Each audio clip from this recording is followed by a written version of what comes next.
नमस्कार दोस्तों, मेरा नाम है विजय कुमार गिरी और मैं आप लोगों का एक बार फिर से स्वागत करता हूं अपने यूट्यूब चैनल जिसका नाम है सुगा क्लासेस फॉर एग्रीकल्चर। दोस्तों, आज हम लोग पढ़ने वाले हैं निमरा सुंडा जी की जो मैं सीरीज स्टार्ट किया हूं एमसीक्यू वाली।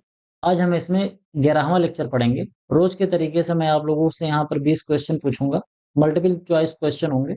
काफी ज्यादा कठिन वाले क्वेश्चन है। ऐसे नहीं है कि मैंने आपसे क्वेश्चन पूछा और एक शब्द में आपको आंसर मिल जाएगा। क्वेश्चन आपको पढ़ना पड़ेगा, क्रिटिकल थिंकिंग बेस है, एनालाइज करना पड़ेगा, एनालिटिकल क्वेश्चन है और लास्ट में फिर आपको आंसर देना है। तो इस तरीके से मैंने यहाँ पर क्वेश्चन बनाया है। काफी अच्छे लेवल के यहाँ पर क्वेश्चन है।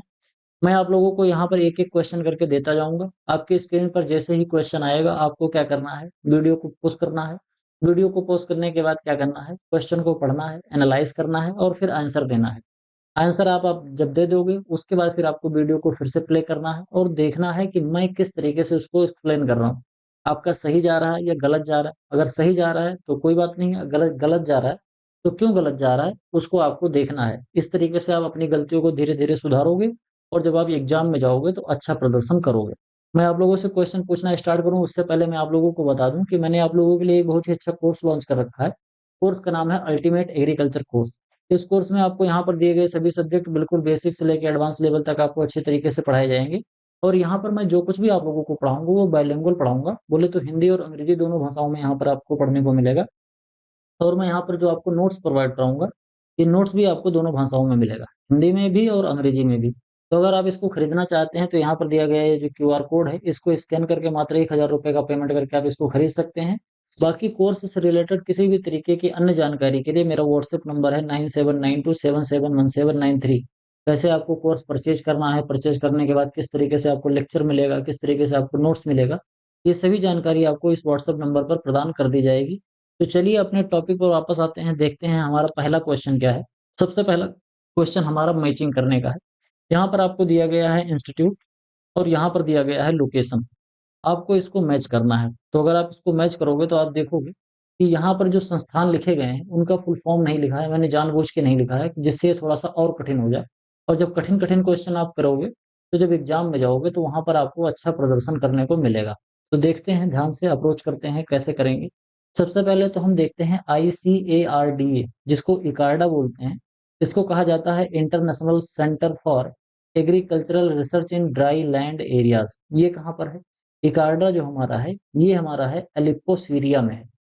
दूसरा हम देखते हैं CIAT। तो जो CIAT है इसको हम क्या कहते हैं? International centre for tropical agriculture. ये कहाँ पर है हमारा? ये हमारा है कोलंबिया में।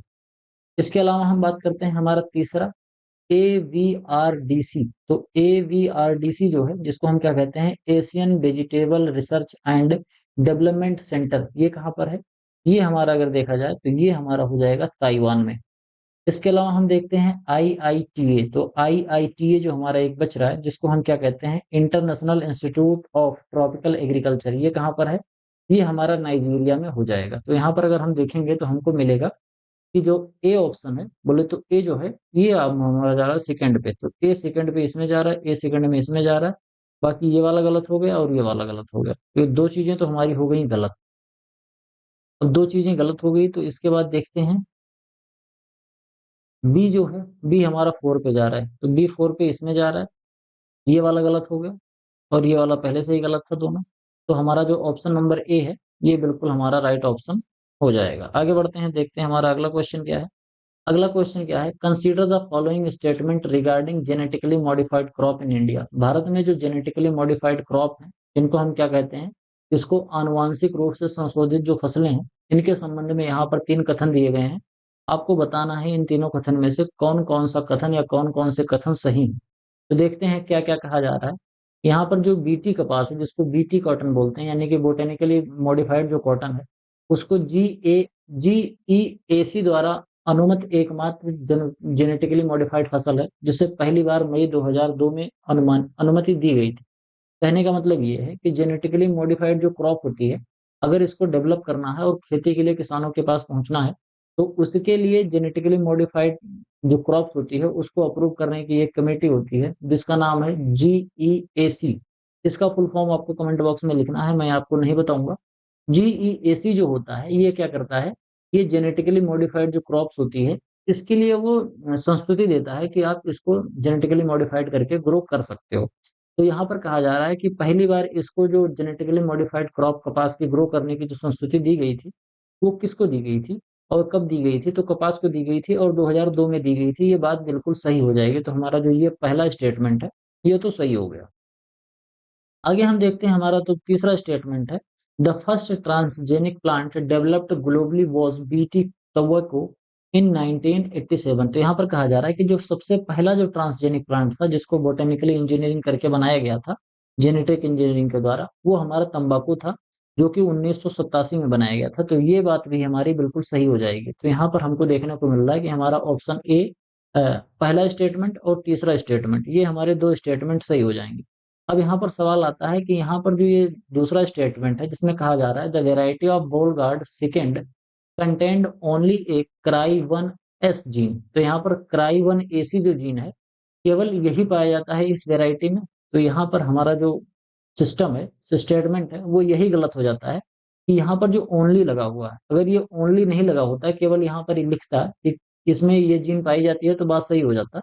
लेकिन यहाँ पर ओनली लगा है, तो इसमें ओनली केवल यही जीन नहीं पाया जाता, इसके अलावा इसके अंदर एक जीन और पाया जाता है, और उस जीन का जो नाम है, उस जीन का नाम क्या है? उस जीन का नाम है क्राई 2 एसी है। तो इस तरीके से यहाँ पर 2 जीन पाई जाती है बॉलगार्ड सेकंड में। इसके अलावा एक वैरायटी हमारी और है कपास की, और वो वैरायटी कौन सी है? वो है हमारी बॉल गार्ड। तो ये जो बॉल गार्ड फर्स्ट वैरायटी है, इसके अंदर केवल ट्राई 1 एसी जीन पाया जाता है। तो अगर यहाँ से एक इसको हटा दिया जाता तो स्टेटमेंट सही हो जाता, और या तो ये ओनली हटा दिया जाता तो स्टेटमेंट सही होता, लेकिन ऐसा हुआ नहीं है। तो इस वजह से हमारा ये दूसरा स्टेटमेंट जो है, ये एब्सोल्युटली गलत हो जाएगा। तो अगर दूसरा स्टेटमेंट हमारा गलत हो गया तो बचा क्या? ऑप्शन नंबर सी, 1 और 3 केवल हमारा यही सही हो जाएगा। तो ऑप्शन नंबर सी जो हमारा है, ये बिल्कुल राइट ऑप्शन हो जाएगा। आगे बढ़ते हैं, देखते हैं अगला क्वेश्चन क्या है। Arrange the following crop in descending order for the global area occupied by transgenic plants. Bharat में नहीं यहाँ पर बात हो रही है, बात हो रही है यहाँ पर पूरी दुनिया में। पूरी दुनिया में ट्रांसजेनिक प्लांट कौन कौन से हैं? देखो ध्यान से समझना, ढेर सारे हम ट्रांसजेनिक प्लांट ग्रो करते हैं। क्यों ग्रो करते हैं, कैसे ग्रो करते हैं, ये सभी चीजें मैंने अपने प्लेलिस्ट में पढ़ा रखी है। जिस प्लेलिस्ट से मैं इस क्वेश्चन को बना रहा हूँ, उस प्लेलिस्ट को मैंने डिटेल में पढ़ाया है। बोले तो निम्रा सुंडा जी की जो बुक है, उस बुक को मैंने अपने यूट्यूब चैनल पे पूरा डिटेल में पढ़ाया है। तो मैं यहाँ पर एक एक चीज मैं नहीं बताऊंगा, आप वहां से देखो, अच्छे से पढ़ो, समझो, और उसके बाद यहाँ पर आके आप रिवीजन करो। यहाँ पर रिवीजन हो रहा है, एक तरीके से टेस्ट हो रहा है।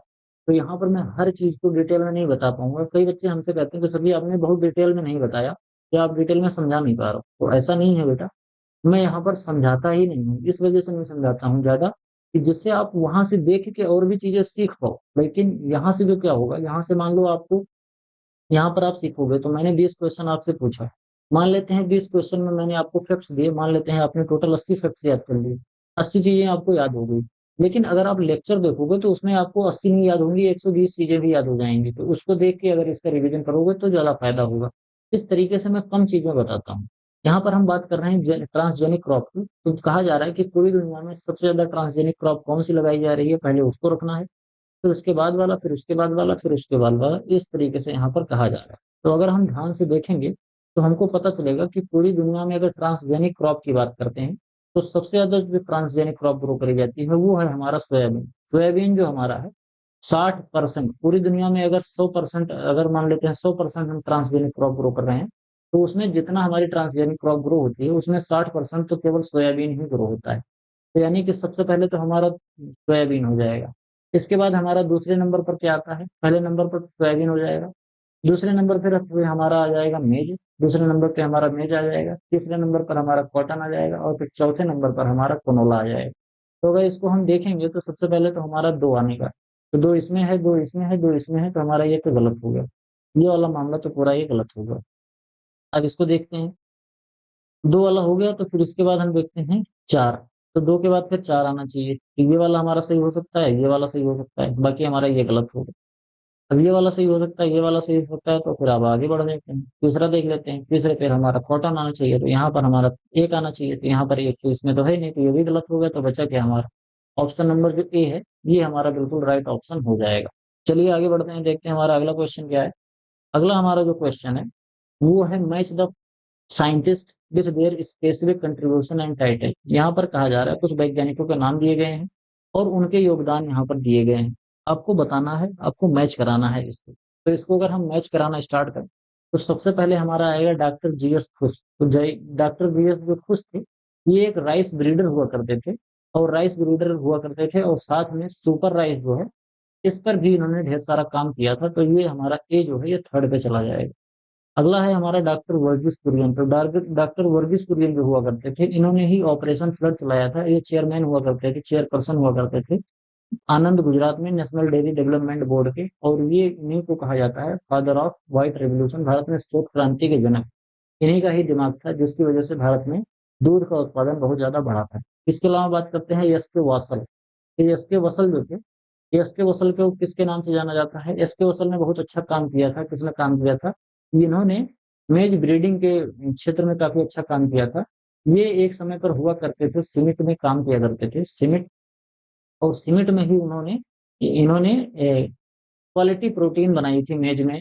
जो मेज होता है, मेज के अंदर दो एमिनो एसिड का कंटेंट बढ़ाने पे इनका काम जाता है, ट्रिप्टोफैन और एक प्रोटीन और थी, नाम इस समय मुझे नहीं याद आ रहा फिलहाल। तो ये दोनों उन्होंने बढ़ाया था जिसकी वजह से मेज के अंदर प्रोटीन का कंसंट्रेशन बढ़ा था। तो ये इसके वसल को इस दूसरे पे चले जाएंगे। मेज ब्रीडर हुआ करते थे, क्वालिटी प्रोटीन मेज क्यूपीएम इन्होंने डेवलप करा था। आगे है हमारा डॉक्टर के एल चड्डा। डॉक्टर के एल चड्डा जो थे एक तरीके के पोमोलॉजिस्ट हुआ करते थे, मतलब फसल उत्पादन वैज्ञानिक, फल उत्पादन वैज्ञानिक हुआ करते थे। और इन्हीं को father of golden revolution in India माना जाता है, यानी कि सुनहरी क्रांति के जनक, जो कि हार्टिकल्चर से रिलेटेड होता है। तो अगर आप इसको मैच कराओगे तो आपको क्या मिलेगा? ए तो थर्ड पे जा रहा है, तो ए थर्ड पे जा रहा है, ये सही है, ये सही है, ये वाला गलत हो गया और ये वाला गलत हो गया। यहाँ पर हमारे दो क्वेश्चन तो गलत, मतलब दो ऑप्शन तो गलत हो गए। बी देखते हैं, बी वर्गीस कुरियन ए पे जा रहा है, तो डी फर्स्ट पे जा रहा है, ये वाला सही हो जाएगा, ये गलत हो जाएगा। तो हमारा जो ऑप्शन नंबर ए है ये हमारा बिल्कुल राइट ऑप्शन हो जाएगा। आगे बढ़ते हैं, देखते हैं अगला क्वेश्चन क्या है। असर्शन और रीजन बेस्ड क्वेश्चन है। यहाँ पर कुछ अधिकथन कहे जा रहे हैं और उसका फिर यहाँ पर रीजन दिया गया है। कहा जा रहा है India has emerge as the second largest consumer of natural rubber in the world. कहा जा रहा है कि पूरी दुनिया में भारत जो है वो प्राकृतिक रबड़ का दूसरा सबसे बड़ा उपभोक्ता है। यानी कि भारत में सबसे ज्यादा कंजम्पशन होता है रबड़ का। ज्यादातर यूज कहाँ होता है रबड़ का? ज्यादातर यूज होता है टायर बनाने में। जो टायर होता है, टायर और ट्यूब बनाने में इसका इस्तेमाल किया जाता है, मतलब हमारी ऑटोमोबाइल इंडस्ट्री में ज्यादातर इसका इस्तेमाल होता है।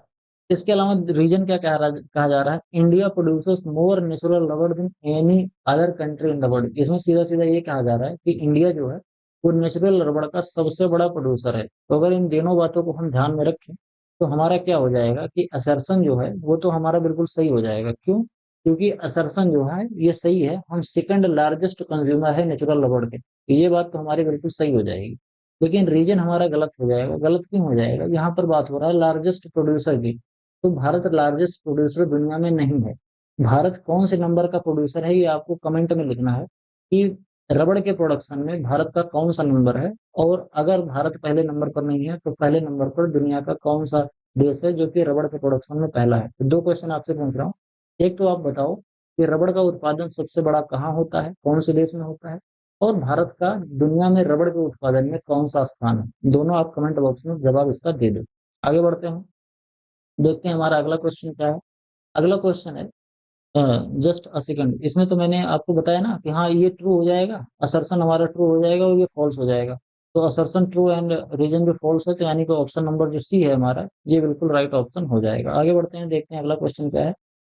Which of the following pair regarding revolution in agriculture is incorrectly matched. देखो जब हम एग्रीकल्चर की बात कर रहे होते हैं तो एग्रीकल्चर में बहुत ढेर सारे रिवोल्यूशन हुए थे, क्रांतियां हुई थी। यहाँ पर बात किया जा रहा है कि चार दिया गया है, चार तरीके के यहाँ पर क्रांति दी गई है। आपको बताना है कि इसमें से कौन कौन सा करेक्टली मैच है, कौन इनकरेक्टली मैच है। तो जो हमारा गलत होगा वही हमारा सही हो जाएगा।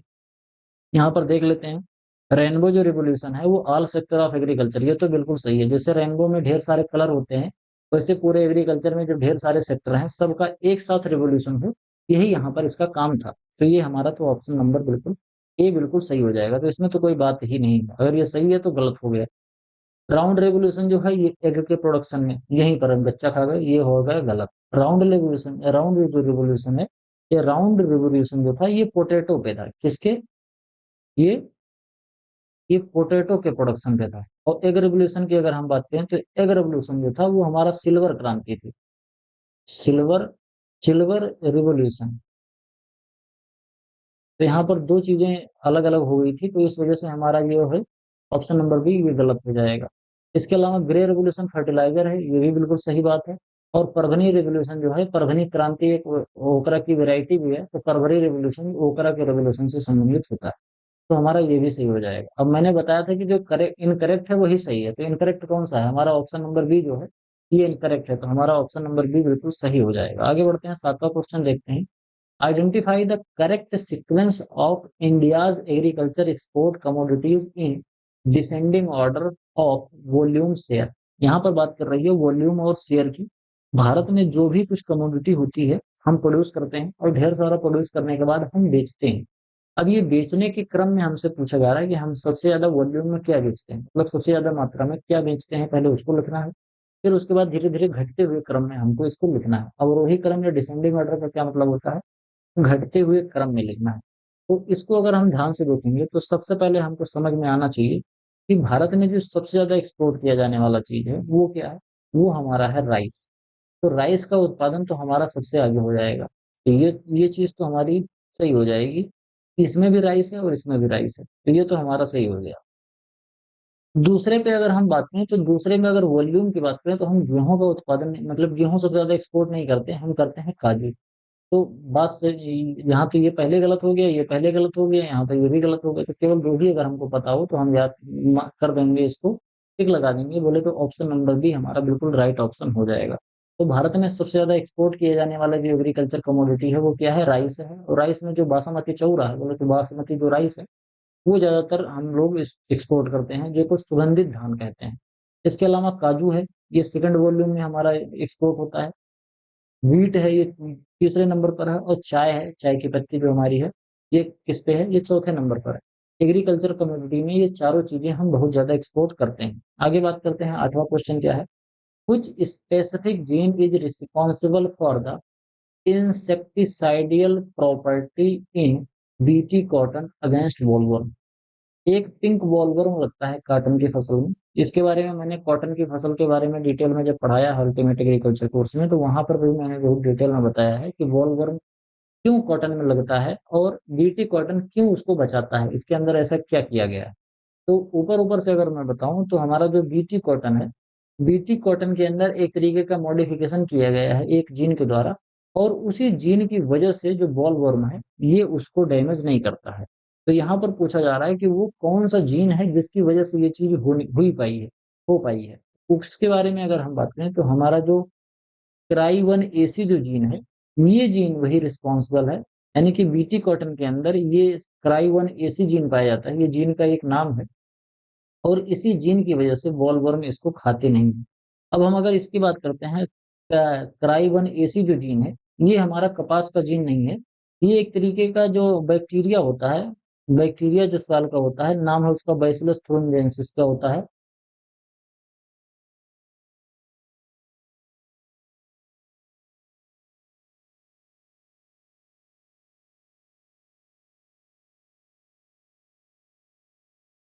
बैसिलस थ्रोनजेंसिस ये क्या होता है, बैसिलस थ्रोनजेंसिस एक हमारा सॉइल बैक्टीरियम होता है। तो ये जो सॉइल बैक्टीरियम होता है, यही सॉइल बैक्टीरियम क्या करता है, मतलब सॉइल के अंदर पाया जाने वाला बैक्टीरिया होता है बैसिलस थ्रोनजेंसिस। तो बैसिलस थ्रोनजेंसिस के अंदर एक जीन था, उस जीन का नाम था क्राई 1 AC। और इसी बैसिलस थ्रोनजेंसिस के जीन को निकाल कर कहाँ लगा दिया गया, इस जीन को निकाल कर कॉटन में लगा दिया गया। मतलब एक जो जो जंतु हुआ करता था उसको वनस्पति में लगा दिया गया, मतलब एक जो जंतु था, मतलब जो उसमें था, समझो जूलॉजी का जो चीज था वो उसको बॉटनी में लगा दिया गया। ये कैसे किया गया, ये जेनेटिक इंजीनियरिंग के द्वारा किया गया था। और इसी की वजह से फिर बॉलवर्म उसको नहीं खाता है। आप सोचो कि आदमी आदमी का मांस खाता है, नहीं खाता ना। तो इसी तरीके से क्योंकि ये भी एक कीड़ा मकोड़ा है, तो कीड़ा मकोड़ा पे थोड़ी खाएगा। ये बात हो गई। अब ऐसा नहीं है कि बॉलवर्म का नाम ही यही है, ये नहीं है। बॉलवर्म का जो साइंटिफिक नेम है ये आपको कमेंट बॉक्स में बताना है। पिंक बॉलवर्म का जो साइंटिफिक नेम है ये आप कमेंट बॉक्स में बताओ कि कॉटन में जो पिंक बॉलवर्म लगता है इसका साइंटिफिक नेम क्या होता है। इसके अलावा यहाँ पर दो ऑप्शन और दिए गए हैं, तीन ऑप्शन। एक तो हमारा है क्या, RCH 134 है, और MECH12 है और बॉलगार्ड 3 है। ये तीनों के तीनों क्या है? ये कपास की वेराइटी है। क्या है? ये कपास की वेराइटी है। आगे बढ़ते हैं। मैच करने वाला क्वेश्चन है। इसमें कहा जा रहा है कि यहाँ पर विटामिन दिया गया है और यहाँ पर दिया गया है डिफिशियंसी डिजीज, यानी कि इन तमाम तरीके के जो विटामिन है, अगर इनकी कमी होती है तो हमारी बॉडी में कौन कौन सी डिजीज यहाँ पर देखने को मिलती है। तो इसको हमको क्या करना है? इसको हमको मैच कराना है। कराएंगे, एक एक करके मैच कराते हैं। सबसे पहले तो हम नियासिन देखते हैं। तो हमारा ये जो नियासिन है, नियासिन जिसको हम क्या कहते हैं, नियासिन को B5 भी बोलते हैं। ये बी कॉम्प्लेक्स का विटामिन होता है। Vitamin B1, B2, B3, B4, B5, B6, B12, इस तरीके से ढेर सारे विटामिन पाए जाते हैं विटामिन बी में। तो विटामिन B5 जो होता है, इसका जो क्या है फॉर्मूला होता है, केमिकल जो नेम होता है, वो क्या होता है? नियासिन होता है। तो विटामिन B5 की अगर कमी हो जाती है हमारी बॉडी में तो कौन सी डिजीज लगती है? तो इसकी वजह से जो हमारी बॉडी में डिजीज लगती है वो है पेलाग्रा डिजीज। जब हम मक्के की रोटी बहुत ज्यादा लंबे समय तक खाते हैं तो हमारी बॉडी में पेलाग्रा लगता है। और पेलाग्रा हमारी बॉडी में कहाँ लगता है? हमारी जीभ में लगता है, जिसको ब्लैक टंग डिजीज बोलते हैं। इससे हमारी जीभ जो है वो काली पड़ जाती है। एस्कर्बिक एसिड जी, जो कि हमारा विटामिन सी होता है, एस्कर्बिक एसिड विटामिन सी को कहते हैं। इसकी वजह से क्या होता है? स्कर्बिक एसिड से स्कर्वी हो जाएगा। ये तो बच्चा भी बता देगा। स्कर्बिक एसिड, स्कर्बिक बोले तो स्कर्बिक एसिड किस पे चला जाएगा? विटामिन जो सी है ये स्कर्बी पे चला जाएगा। अगला है कैल्सीफेरॉल। तो ये कैल्सीफेरॉल क्या है? कैल्सीफेरॉल से कैल्शियम आ रहा है। कैल्सीफेरॉल से जो आपको शब्द दिख रहा है, आपको मिल रहा है, वो कैल्सीफेरॉल और कैल्शियम एक जैसे दिखता है। तो कैल्सीफेरॉल जो है ये कैल्शियम बढ़ाने का काम करता है। और आप लोगों को पता होना चाहिए कि जो कैल्शियम होता है वो विटामिन डी की वजह से बढ़ता है। कहते नहीं है कि हमारी जो बॉडी होता है, बॉडी में हमारी जो हड्डी होती है, हड्डी में ढेर सारा कैल्शियम पाया जाता है। इसीलिए कहते हैं कि जब आप धूप में जाओगे तो हमारी बॉडी विटामिन डी बनाएगी सूर्य के प्रकाश से, और इसके बाद वो विटामिन डी जो होगा वो कैल्शियम की सिंथेसिस करेगा, तो हमारी बॉडी में कैल्शियम बनेगा। तो अगर कैल्शियम नहीं बनेगा तो क्या होगा? अगर कैल्शियम नहीं बनेगा तो हमारी हड्डियां टेढ़ी होंगी। रिकेट्स और ऑस्टियोमलेशिया नाम की बीमारी हो जाती है। रिकेट्स होता है जिसमें पैर हमारे टेढ़े हो जाते हैं बच्चों में, और ऑस्टियोमलेशिया ये बड़ों में होता है। मतलब ऑस्टियोमलेशिया जब होता है तो हमारी हड्डियां भंगुर हो जाती है। भंगुर करने का मतलब हड्डियों की डेंसिटी, बोन डेंसिटी घट जाती है और टूटने के बाद जल्दी ये जुड़ती नहीं है। इसके अलावा बात करते हैं, अगला है विटामिन के। विटामिन जो के है उसको क्या कहते हैं? फाइलोक्विनोन कहते हैं। तो फाइलोक्विनोन की वजह से क्या होता है? रक्त का थक्का नहीं बनता है, यानी कि ब्लड क्लॉटिंग जो होती है वो बड़ी देर से बनती है। तो अगर किसी की बॉडी में विटामिन के जो है उसकी कमी पाई जा रही है तो इसकी वजह से ब्लड क्लॉटिंग नहीं होती। अगर कहीं कट गया है तो खून बड़ी देर तक निकलता रहता है। सबसे खराब बात क्या है कि विटामिन के की पूर्ति हम नहीं कर सकते। विटामिन के हमारी जेनेटिक होता है। विटामिन के हमारी बॉडी में कई बार खुद से बनता है और कई बार नहीं बनता है। वो डिपेंड करता है हमारी बॉडी के अंदर जीन पर। अगर हमारा जीन उसके प्रति एक्टिव नहीं है तो नहीं बनाएगा। कई बार ऐसे कहा जाता है कि रक्त का थक्का जो बनने वाली ये समस्या है, न बनने वाली जो समस्या है, ये हमको जेनेटिक रूप से मिलती है। आगे बात करते हैं। मैच करा दिया। मैच कराने के बाद इसको देखते हैं। ए जो है ये सेकंड पे जा रहा है, तो ए सेकंड पे इसमें जा रहा है, ए सेकंड में इसमें जा रहा है, इसमें नहीं जा रहा है और इसमें भी नहीं जा रहा है। बी देखते हैं। बी हमारा फर्स्ट, ये फर्स्ट में इसमें चला गया तो ये वाला हमारा हो गया गलत। बोले तो ऑप्शन नंबर ए जो हमारा हो जाएगा ये क्या हो जाएगा? बी जो है, ऑप्शन नंबर ए जो हमारा है ये राइट आंसर हो जाएगा। आगे देखते हैं हमारा 10वां क्वेश्चन क्या है। स्टेटमेंट बेस्ड क्वेश्चन है। पहला स्टेटमेंट कहा जा रहा है कि जो वर्टिकल रिवोल्यूशन इन एग्रीकल्चर है, इसका सीधा सीधा तात्पर्य है कि हम पर हेक्टेयर अपनी लैंड जो है वहां पर मैक्सिमम प्रोडक्शन कर पाए, इसको वर्टिकल रिवोल्यूशन कहा जा रहा है। जैसे हमारे पास अगर 1 हेक्टेयर जमीन है तो इस 1 हेक्टेयर जमीन पर हम ज्यादा से ज्यादा बार खेती करें जिससे हमको ज्यादा से ज्यादा प्रोडक्शन मिले।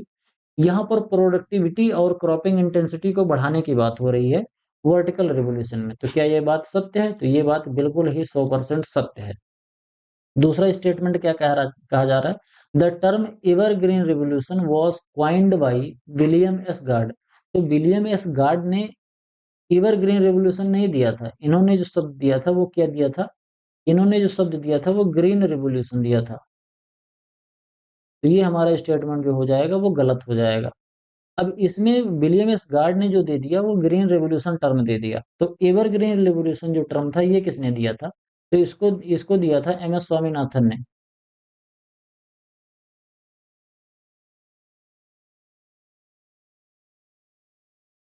MS Swaminathan MS Swaminathan was the person who gave the term ever green revolution.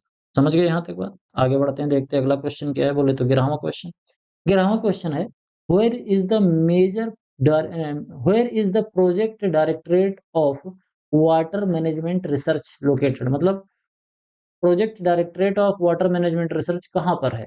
Karnal Haryana में है, पटना में है, हैदराबाद में है, या फिर भुवनेश्वर उड़ीसा में है? तो आपका इसमें जो आपका राइट आंसर होगा वो क्या होगा? ऑप्शन नंबर बी जो हमारा है, यहाँ पर क्या होगा?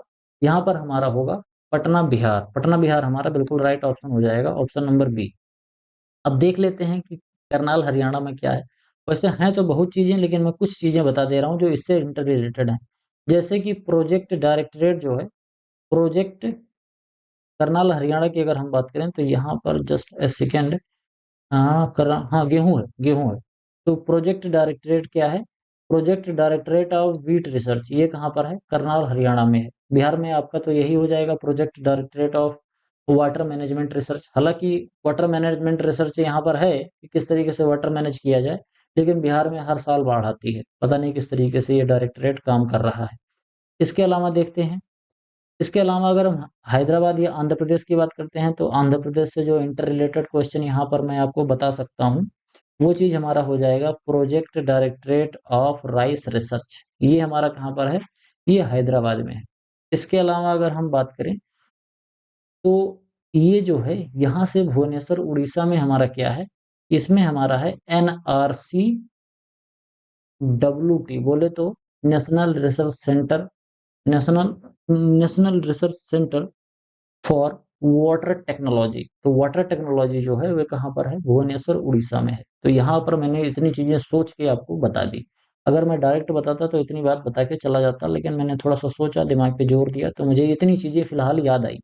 इसके अलावा वीट रेवोल्यूशन जो है, Indian institute of wheat research जो है, ये भी हमारा करनाल हरियाणा में ही है।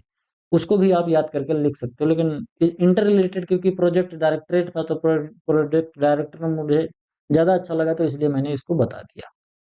आगे बढ़ जाते हैं, देखते हैं हमारा 12वां क्वेश्चन क्या है। What is the unique achievement for which SK Vasal was awarded the world food prize in the year 2000? ये क्वेश्चन बिल्कुल रिपीट हो गया है। ये क्वेश्चन मैंने पिछले सेशन में पूछे थे, पिछले जो लेक्चर्स थे उनमें मैंने बताया था। तो सीधा सीधा है कि research on QPM, quality protein जो मेज है, इसके अंदर दो एमिनो एसिड ट्रिप्टोफान और लाइसिन, इसको बढ़ाने का जो श्रेय जाता है ये भी इसके विसल को जाता है। इन्होंने ट्रिप्टोफान और लाइसिन जो बढ़ाया। पहले क्या होता था कि जो वीट की मेज की जो वेराइटीज हुआ करती थी उनके अंदर ये दोनों जो अमीनो एसिड हैं कम हुआ करते थे, और ये दोनों अमीनो एसिड जो हैं एसेंशियल अमीनो एसिड है। अगर ये अमीनो एसिड नहीं पाया जाएगा तो उसके अंदर प्रोटीन नहीं बढ़ेगा, मक्के के अंदर। अब मक्के के अंदर प्रोटीन बढ़ाने के लिए जब इसको बढ़ाया गया तो मक्के के अंदर प्रोटीन भी बढ़ गया, तो इसको क्या कहते हैं? क्वालिटी प्रोटीन मेज, यानी कि ऐसे मेज की वैरायटी जिसके अंदर प्रोटीन ज्यादा पाया जाता है। तो ये किया था इन्होंने, अच्छे तरीके से डेवलप किया था, अच्छी वैरायटी डेवलप करी थी मेज की, तो इसी की वजह से एसके वसूल को दिया गया था वर्ल्ड फूड प्राइज। तो वर्ल्ड फूड प्राइज कौन देता है? FPO देता है। कौन है? फूड प्रोडक्ट ऑर्डर, FPO देता है। इसको भी मैंने आप लोगों को पिछले लेक्चर्स में पढ़ाया था, शायद 10वें लेक्चर में या 9वें लेक्चर में, किसी लेक्चर में मैंने क्वेश्चन इससे पूछा था। अगला क्वेश्चन देखते हैं, which organization initiated the project on Indian mustard oil and higher beta carotene? यहाँ पर पूछा जा रहा है कि उच्च बीटा कैरोटीन वाले भारतीय सरसों के तेल की परियोजना किस संगठन के द्वारा स्टार्ट करी गई थी?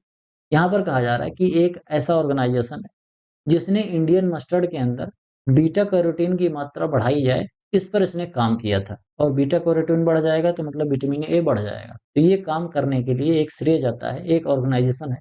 यहाँ पर आपको बताना है कि कौन से को जाता है। प्रो एग्रो सीड कंपनी को जाता है, या फिर टेरी जिसको टाटा एनर्जी रिसर्च इंस्टीट्यूट कहते हैं, और DMRI जिसको directorate of rape seed and mustard research, या फिर बायर क्रॉप साइंस।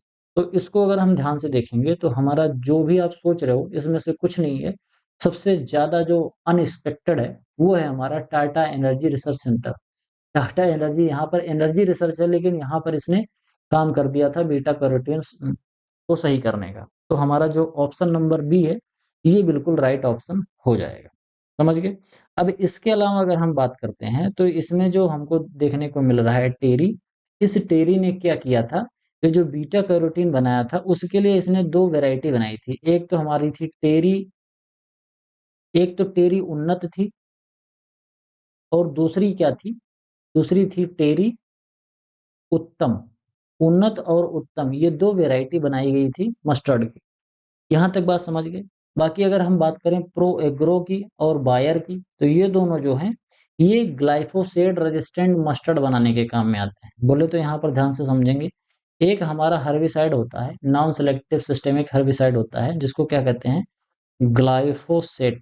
तो ये जो ग्लाइफोसेट होता है, इसको जब हम अपनी मस्टर्ड की फसल में डालते थे खरपतवार नियंत्रण करने के लिए, तो हमारी मस्टर्ड की फसल भी नष्ट हो जाती थी। तो इसीलिए प्रो एग्रो जो सीड कंपनी है और बायर जो सीड कंपनी है, इन दोनों ने अलग-अलग मस्टर्ड की वैराइटीज़ बनाई, जिसमें अगर हम ग्लाइफोसेट हर्बिसाइड का इस्तेमाल कर देते हैं, तो ये हमारी मस्टर्ड की फसल को नष्ट नहीं करेगा और इसके अलावा और भी जो खरपतवार है उसको नष्ट कर देगा। तो ग्लाइफोसेट के प्रति रेजिस्टेंट वैराइटी प्रो एग्रो और बायर जो प्राइवेट हमारे प्लेयर हैं, इन्होंने बनाई थी। इसके अलावा बात करते हैं तो directorate of rapeseed and mustard research जो है, ये कहाँ पर है? ये हमारा सेवर भरतपुर में है। भरतपुर जो कि कहाँ पर है? राजस्थान में है। ज़्यादातर जो मस्टर्ड वाली जो चीज़ें होती हैं यहीं पर होती हैं। इसके अलावा project directorate of rapeseed and mustard research ये भी कहाँ है? ये भी हमारा यहीं पर है, सेवर भरतपुर में ही। समझ गए? आगे बढ़ते हैं। अगला क्वेश्चन देखते हैं। In the context of India's position in world agriculture, India hold the first position in which of the following groups? यहाँ पर दिया गया है ग्रुप्स, ढेर सारी चीजों के ग्रुप दिए गए हैं। यहाँ पर पूछा जा रहा है कि इनमें से कौन से के प्रोडक्शन में भारत का फर्स्ट पोजीशन है, ध्यान से देख के बताओ। इतने सब का अगर याद रहेगा तभी बता पाओगे, तो क्वेश्चन काफी ज्यादा एनालिटिकल है। एनालाइज करो और एनालाइज करके बताओ कि इसमें सही ऑप्शन क्या हो जाएगा। तो अगर हम बात करें तो सबसे अच्छा इसमें जो हमें दिख रहा है और जो सबसे सुटेबल है, वो है हमारा ऑप्शन नंबर बी। क्योंकि भारत में मैंगो का प्रोडक्शन सबसे ज़्यादा होता है, भारत में प्रोडक्शन भी ज़्यादा है मैंगो का और एरिया भी ज़्यादा है। बनाना का भी प्रोडक्शन पूरी दुनिया में सबसे ज़्यादा भारत ही करता है और जूट का प्रोडक्शन भी पूरी दुनिया में भारत ही करता है। तो ये हमारा जो ऑप्शन नंबर बी है बिल्कुल राइट ऑप्शन हो जाएगा। आगे बढ़ते हैं, 15 क्वेश्चन देखते हैं। Match the hybrid crop with their developer and institutes. यहाँ पर कहा जा रहा है कि ढेर सारे यहाँ पर हाइब्रिड वैरायटीज दी गई हैं और उनको डेवलप करने वाले कौन कौन से इंस्टीट्यूट्स हैं, और अगर उसको किसी आदमी ने डेवलप किया है तो उसका डेवलपर कौन है। कई बार इंस्टीट्यूट से डेवलप होती है और कई बार कोई एक पर्टिकुलर एक आदमी डेवलप करता है, तो यहाँ पर आपको दिया गया है। तो सबसे पहले हम देख लेते हैं हाइब्रिड राइस चाइना। तो हाइब्रिड राइस चाइना जो है, तो यहाँ पर हम अगर उसको मैच कराएंगे तो हमको एक ही मिल रहा है जो चाइनीज नाम है, तो वो है क्या? प्रोफेसर लोंग पिंग योन। लोंग पिंग योन जो थे, इनको father of hybrid rice in China भी कहा जाता है। इसके अलावा हाइब्रिड मस्टर्ड की अगर हम बात करें तो हाइब्रिड जो मस्टर्ड है इसको डेवलप करने का जो श्रेय जाता है वो हमारा DRMR भरतपुर को जाता है। तो यहाँ पर हमारे 2 ही क्वेश्चन फिलहाल हमको आ रहे हैं। अगर मान लो ऐसा एग्जाम में आ जाए तो क्या करोगे? अगर इस तरीके से केवल 2 ही आएगा तो इसको देखिए, ट्राई करते हैं कि लग पाता है कि नहीं। पहला है हमारा तीसरे पे जाएगा, पहला हमारा तीसरे पे जा रहा है, ये तो बिल्कुल सही बात है, कोई दिक्कत नहीं है। इसमें जा रहा है, इसमें जा रहा है, ये वाला गलत हो गया, ये गलत हो गया, तो 2 तो मैंने एलिमिनेट कर दिया, 1 बच रहा है। देखिए कर पाएंगे कि नहीं। हाइब्रिड मस्टर्ड जो है ये हमारा पहले पे जा रहा है, तो हाइब्रिड मस्टर्ड पहले पे जा रहा है, बोले तो बी पहले पे जा रहा है, तो हमारा ऑप्शन नंबर ए है, ये बिल्कुल सही हो जाएगा और ये हमारा फिर से गलत हो गया। लेकिन अब यहाँ क्योंकि मैं पढ़ा रहा हूँ, एग्जाम में तो बैठे नहीं हो, तो मैं इसको मैच भी करवा देता हूँ। तो यहाँ पर हम ध्यान से देखेंगे MGR1, ये राइस की एक वेराइटी हुआ करती है और ये MGR1 जो वेराइटी है, इसको जो डेवलप किया गया था MGR1 को, ये डेवलप किया गया था तमिलनाडु एग्रीकल्चर यूनिवर्सिटी से। समझ गए? ये किस पे चला जाएगा? ये हमारा चला जाएगा सी वाला 2 पे चला जाएगा और डी वाला जो है हमारा 4 पे चला जाएगा। जब ये ऑप्शन लग गया तो ये काम बन गया। समझ गए यहाँ तक बात? आगे बढ़ते हैं, 15वां क्वेश्चन देखते हैं। Arrange the following agriculture import commodity of India in descending order. अभी मैंने आप लोगों को पढ़ाया था एक्सपोर्ट वाला, बताओ जो भारत सबसे ज्यादा बेचता है। यहाँ पर पूछा जा रहा है कि इंपोर्ट वाला बताओ, जो भारत सबसे ज्यादा खरीदता है, अपने देश में मंगाता है, उसको किस में लगाना है? उसको डिक्रीजिंग ऑर्डर में लगाना है। मतलब सबसे ज्यादा क्या मंगाता है उसको पहले रखोगे, फिर धीरे धीरे धीरे धीरे घटाते जाओगे। तो भारत में अगर हम बात करें तो हम लोग तेल बहुत खाते हैं। तो तेल हम बहुत ज़्यादा खाते हैं, तो हम सबसे पहले तो तेल मँगाएँगे। तो हमने तो सबसे पहले क्या मँगा लिया? तेल मँगा लिया। उसके बाद हम काजू का एक्सपोर्ट भी करते हैं और इम्पोर्ट भी करते हैं। आप लोगों ने देखा होगा ना, अभी मैंने क्वेश्चन पढ़ाया था तो उसमें लिखा था काजू एक्सपोर्ट भी हम करते हैं। तो काजू जो हम एक्सपोर्ट करते हैं, वो हम करते हैं बिल्कुल एडिबल काजू, और जो हम इम्पोर्ट कर रहे हैं ये क्या है? ये रॉ काजू है। अब ये रॉ काजू जो है, ये क्या करेंगे? इस काजू को हम लाएँगे, फिर इस काजू का जो ऊपर का खोल होती है उसको हम निकालते हैं और प्रॉपर तरीके से उसको छीलते हैं। मतलब काजू को हम केवल छीलने का काम करते हैं। पहले काजू मँगाएँगे, फिर काजू अपने देश में मँगाने के बाद उसको छीलेंगे और छील के फिर बेच देंगे। समझ रहे हो? तो इसीलिए इम्पोर्ट भी इसको हम करते हैं और एक्सपोर्ट भी करते हैं। तो दूसरे नंबर पर क्या आ जाएगा? दूसरे नंबर पर हमारा आ जाएगा काजू। समझ गए? हम मँगाते क्या हैं? हम मँगाते हैं रॉ काजू। मैंने आपको हॉर्टिकल्चर में पढ़ाया था कि जो काजू होता है, काजू पहले ऐसे फल होता है, ठीक? काजू का जो अगर पेड़ देखोगे तो उसमें जो फल लगेगा, पहले ऐसे अमरूद जैसा एक फल लटका होता है और फिर यहाँ नीचे ऐसे काजू लटका होता है। तो केवल इतना ही पार्ट काजू का होता है, और ये इसके अंदर जो काजू होता है, वो इसके ऊपर एक हार्ड सी परत होती है, बहुत टाइट सी परत होती है। अब उस टाइट सी परत को तोड़ने का काम करना पड़ता है। अगर उस टाइट सी परत को अच्छे से नहीं तोड़ोगे तो काजू टूट जाएगा। काजू टूट जाएगा तो उसकी क्वालिटी घट जाएगी। तो इसको तोड़ने का काम हम लोग करते हैं। तो पहले मँगाएँगे यही। तो इसको मँगाएँगे तो इसको भी तो हम काजू ही कहेंगे। तो इसको मँगा लेंगे, तो यहाँ पर मँगाने की बात हो रही है, फिर इसको फिर प्रोसेस कर देंगे कायदे से, तोड़ के अलग कर देंगे। इसके बाद फिर से पैक करेंगे और फिर से भेज देंगे। तो इसको हम केवल यहाँ पर रिफाइन करने के लिए हम लाते हैं, मतलब पोस्ट हार्वेस्टिंग वाला काम करने के लिए हम केवल इसको अपने देश में लाते हैं। इसलिए सबसे ज़्यादा इम्पोर्ट भी होता है, एक्सपोर्ट भी होता है। बहुत बच्चे कन्फ्यूज़ होते हैं कि सर जी ये दोनों काम कैसे हो रहा है? तो ऐसे ही हो रहा है इसका काम, समझ गए? इसके अलावा हम बात करते हैं, काजू हो गया दूसरे नंबर पर, तीसरे नंबर पर हम दाल बहुत खाते हैं। तो हमारा तीसरे नंबर पर दाल आ गया और चौथे नंबर पर हमारा फल आ गया। और सबसे विडंबना वाली बात क्या है कि हम जो फल मँगाते हैं, वो चाइना से मँगाते हैं। सबसे ज़्यादा जो हम फल इम्पोर्ट करते हैं, वो कहाँ से इम्पोर्ट करते हैं? वो चाइना से इम्पोर्ट करते हैं। तो यहाँ पर हमको इस तरीके से देखने को मिल गया। यानी कि ऑप्शन नंबर देखेंगे, पहले तो हमारा ए होना चाहिए, तो पहले में तो 1 है, ये हो गया, यानी कि हमारा ये दोनों गलत हो गए। दूसरे नंबर पर 4 होना चाहिए, तो दूसरे नंबर पर ये 4 हो गया, तो बोले तो हमारा ऑप्शन नंबर जो ए है, ये बिल्कुल हमारा राइट ऑप्शन हो जाएगा, और ये हमारा बी जो है, ये गलत हो गया। देखते हैं 17वां क्वेश्चन क्या है? Which of the following is associated with golden golden rice? इसमें से कौन सा है जो कि गोल्डन राइस से रिलेटेड है? तो अगर आप इसको ध्यान से देख के समझोगे तो आपको समझ में आएगा कि rich in iron and zinc, iron और जिंक गोल्डन राइस में ज्यादा होता है, ऐसा तो कुछ है ही नहीं। आयरन और जिंक बढ़ा के हम क्या करेंगे? आयरन जिंक हमारे लिए थोड़ी जरूरी है, ये तो गड़बड़ हो गया। देखते हैं, developed by doctor Gurdev Singh खुश। तो जीएस खुश ने गोल्डन राइस नहीं डेवलप किया था। अभी मैंने लेक्चर में, इसी लेक्चर में पढ़ाया है गोल्डन राइस किसने डेवलप किया है। आप लोग कमेंट बॉक्स में फिर से बताओ। It is a hybrid rice variety from China. Hybrid rice variety जो कि चाइना से डेवलप करी गई है, तो ये भी नहीं है। गोल्डन राइस वेराइटी चाइना की नहीं है। तो दोनों और ये तीनों गलत हो गए, तो बचा क्या हमारा? Genetically modified to content beta carotene. तो ये जेनेटिकली मॉडिफाइड क्रॉप थी गोल्डन राइस। गोल्डन राइस में ढेर सारा बीटा कैरोटीन बनता है और यही बीटा कैरोटीन आगे चलकर विटामिन ए बनता है। तो इसी को बनाने का काम किया गया था गोल्डन राइस में। तो समझ गए? तो यहाँ पर हमारा जो ऑप्शन नंबर बी हो जाएगा, ये बिल्कुल राइट ऑप्शन हो जाएगा। आगे बढ़ते हैं, 18वां क्वेश्चन देखते हैं। Where is the international centre for genetics engineering and biotechnology? Genetics engineering and biotechnology कहाँ पर लोकेटेड है, आपको ये बताना है। ऑप्शन आपके क्या क्या है? Rome Italy, Hyderabad India, Trieste Italy, New Delhi India, Nairobi Kenya, Bangalore India, Geneva Switzerland, Mumbai India. सीधा बात ये समझो कि international centre for genetic engineering and biotechnology जो है, इसके सेंटर दो जगह पर है, मतलब दो जगह पर ये है। तो दो जगह पर कहाँ कहाँ पर है? एक तो भारत में है, दूसरा कहाँ पर है ये आपको बताना है, और भारत में कहाँ पर है ये भी आपको बताना है। तो अगर आप इसको ध्यान से देखोगे तो आपको समझ में आएगा कि जो त्रिस्ता है, ये त्रिस्ता इटली और इंडिया में नई दिल्ली में, ये जो है ये दोनों जगह पे इसका जो है हेडक्वार्टर हमको देखने को मिलता है, इसका जो सेंटर है देखने को हमको मिलता है। देखते हैं 19वां क्वेश्चन क्या है। कुछ deficiency is caused by the lack of vitamin B 12।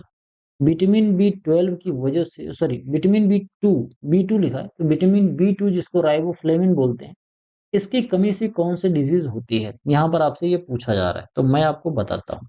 देखो ध्यान से समझना, इसमें सबसे पहले तो हम देख लेते हैं बेरी-बेरी। तो बेरी-बेरी जो होता है, ये तो होता है हमारा विटामिन बी1 की वजह से, जिसको क्या कहते हैं, जिसको थायमिन बोलते हैं। तो थायमिन की वजह से होता है ये बेरी-बेरी। इसके अलावा अगर हम बात करें, तो हमारा जो फोटोफोबिया एंड इन्फ्लेम्ड मिल्क, जिसको फोटोफोबिया और इसको क्या कहते हैं, सूजे हुए ओंठ, ओंठ जो हमारे सूज जाते हैं, इस तरीके की जो समस्या होती है, और स्किन क्रैकिंग होती है, स्किन से रिलेटेड जो डिजीज़ होती है, ये किसकी वजह से होती है? ये हमारी होती है विटामिन बी2 की कमी से, यानी कि हमारा जो ऑप्शन नंबर बी है, ये बिल्कुल राइट ऑप्शन हो जाएगा। किसी भी तरीके की अगर स्किन डिजीज़ हमें हो रही है, तो उसमें विटामिन बी की ही कमी होती है। स्किन से रिलेटेड जितनी भी डिज़ीज़ होती है, सब विटामिन बी की कमी से ही होती है। अब पेलाग्रा देखो, पेलाग्रा देख लेते हैं। तो पेलाग्रा जो है, ये हमारा विटामिन बी5 की वजह से होता है, और विटामिन बी5 को हम कहते हैं नियासिन बोलते हैं। तो अगर आप इसको भी देखोगे, तो ये भी आपका एक स्किन डिजीज़ है।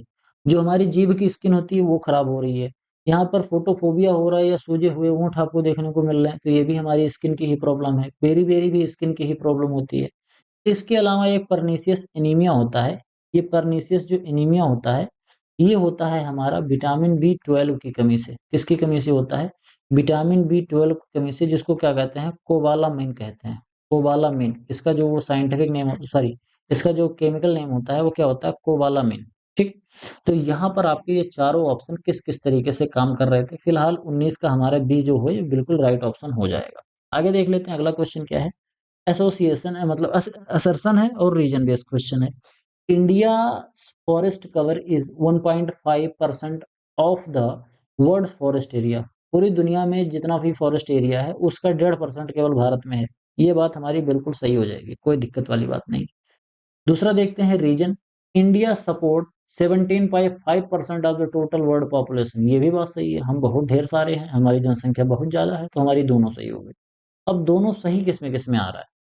एक तो इसमें सही आ रहा है, एक तो इसमें सही आ रहा है, तो हमारा सी तो गलत हो जाएगा, डी भी गलत हो जाएगा। अब इन दोनों में से कौन-सा सही होगा? हमारा जो सही होगा, वो ऑप्शन बी सही होगा। क्यों सही होगा, मैं आपको बताता हूँ। यहाँ पर असर्शन तो कह रहा है कि हमारे पास 1.5% पॉपुलेशन है, हमारे पास 1.5% एरिया फॉरेस्ट का है पूरी दुनिया की अपेक्षा। लेकिन कह रहा है कि 17% हमारे पास वर्ल्ड की पॉपुलेशन है। तो आप बताओ, क्या 17% पॉपुलेशन होने की वजह से हमारा फॉरेस्ट एरिया घटा हुआ है? नहीं। ये दोनों चीज़ें आपस में इंटर रिलेटेड नहीं है। ये एक अलग स्टैटिस्टिकल डाटा है, और ये अलग सांख्यिकी डाटा है। दोनों हमारे पास डेटा जो है, वो अलग-अलग। तो अगर दोनों अलग-अलग है, तो हम सीधा-सीधा बोल देंगे कि both assertion and reason are true, but reason is the not the correct explanation of A. तो ये हमारा ऑप्शन नंबर बी बिल्कुल सही हो जाएगा। तो आज की वीडियो में केवल इतना ही। आई होप आपको वीडियो पसंद आया होगा, मेरा एफर्ट आपको अच्छा लगा होगा। मैं जो पढ़ा रहा हूँ, मेरा एफर्ट अगर अच्छा लग रहा है, तो आप वीडियो को लाइक ज़रूर करिए। आपके जो सुझाव हैं, कमेंट बॉक्स में ज़रूर लिखिए।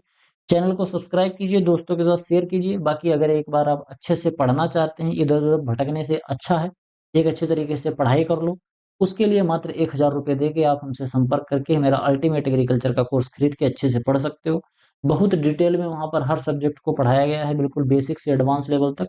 आप उसको पढ़ लोगे, फिर एग्रीकल्चर में आपको बिल्कुल चिंता करने की कोई ज़रूरत नहीं होगी, ये मेरी गारंटी है। इतनी डिटेल में, इतनी अच्छी तरीके से मैंने वहाँ पर आप लोगों को पढ़ाया है।